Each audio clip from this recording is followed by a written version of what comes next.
കുഞ്ഞൂട്ടൻ തുടരുന്നു. മാലാഖമ്മേ, ഞാൻ കാര്യങ്ങൾ കൃത്യമായി മനസ്സിലാക്കി കഴിഞ്ഞു. ഒരു വൈദ്യന്മാർ ചെയ്ത പോലെ പരിശോധിക്കേണ്ട കാര്യമൊന്നും എനിക്കില്ല. എനിക്ക് ഈ മരപ്പാവക്കുട്ടനെ മുൻപേ അറിയാവുന്നതാണ്.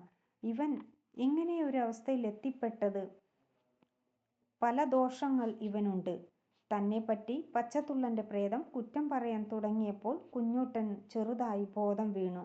അവൻ ഒളികണ്ണിട്ടു നോക്കി. പച്ചത്തുള്ളന്റെ പ്രേതമാണെന്നറിഞ്ഞതും അവൻ കണ്ണടച്ചു അതേ കിടപ്പ് തുടർന്നു.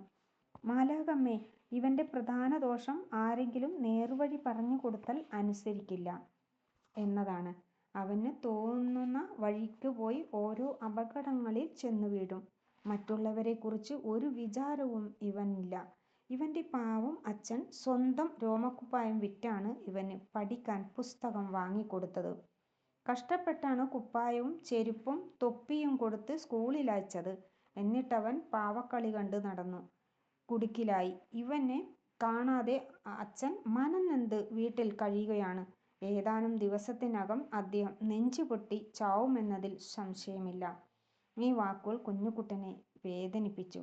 തന്റെ അച്ഛൻ മരിക്കുന്നത് അവന് സഹിക്കാവുന്നതുമായിരുന്നില്ല. അവനന്നു പൊട്ടിക്കരയണമെന്ന് തോന്നി. എന്നാൽ താൻ പിടിക്കപ്പെട്ടാലോ എന്ന് ഭയന്ന് അവനതടക്കി. മാലാഖമ്മേ, ഇവന്റെ മറ്റൊരു തട്ടിപ്പ് കൂടി ഞാൻ പറയാം. ഇവനെ ഗുണദോഷിക്കാൻ പോയതിന് എന്നെ എറിഞ്ഞു കൊന്നവനാണിവൻ. എന്നിട്ടും ഞാനത് ക്ഷമിച്ചു. ഇവന്റെ കയ്യിലുള്ള സ്വർണ്ണനാണയങ്ങൾ ആ പാവം അച്ഛനു നൽകി സുഖമായി ജീവിക്കാൻ ഞാൻ ഉപദേശിച്ചു. അത് നിരസിച്ചു ചതിയന്മാർക്കൊപ്പം പണം ഇരട്ടിപ്പിന്നി പോയതാണ് ഈ നിലയിലെത്താൻ കാരണം. പഠിച്ച കള്ളനാണിവൻ. ബോധം വീണിട്ടും ബോധമില്ലാത്തവനെ പോലെ അഭിനയിച്ചു നമ്മെയെല്ലാം പറ്റിക്കുകയാണ്. ഇവനിപ്പോൾ യഥാർത്ഥത്തിൽ ജീവിക്കാനല്ല മരിക്കാനാണ് യോഗ്യത. ഇത് പറഞ്ഞ് പച്ചത്തുള്ളന്റെ പ്രേതം പറന്നകന്നു. കുഞ്ഞൂട്ടന് സങ്കടം സഹിക്കാനായില്ല. തന്നെ ആരും ഇതുവരെ ഇത്രയൊന്നും കുറ്റപ്പെടുത്തിയിട്ടില്ല. സഹികെട്ട് അവൻ തേങ്ങിക്കരഞ്ഞു. ഓ, ദൈവം കാത്തു, മാലാഖ നെഞ്ചിൽ കൈവച്ചു പറഞ്ഞു. കുഞ്ഞൂട്ടൻ നിർത്താതെ കരഞ്ഞുകൊണ്ടിരുന്നു. അത് കേട്ട് കാക്കവൈദ്യർക്കും മൂങ്ങവൈദ്യർക്കും കഴുകനും നായ്ക്കുട്ടിക്കുമൊക്കെ സങ്കടം വന്നു. കുഞ്ഞൂട്ടൻ പൊഴിച്ച കണ്ണുനീർ തുള്ളികൾ മാലാഖയുടെ മനസ്സിലാണ് ഇറ്റുവീണത്. പൊന്നോമന മകനെപ്പോലെയോ കുഞ്ഞനുജനെപ്പോലെയോ ഒക്കെ അവൾക്ക് തോന്നിപ്പോയി.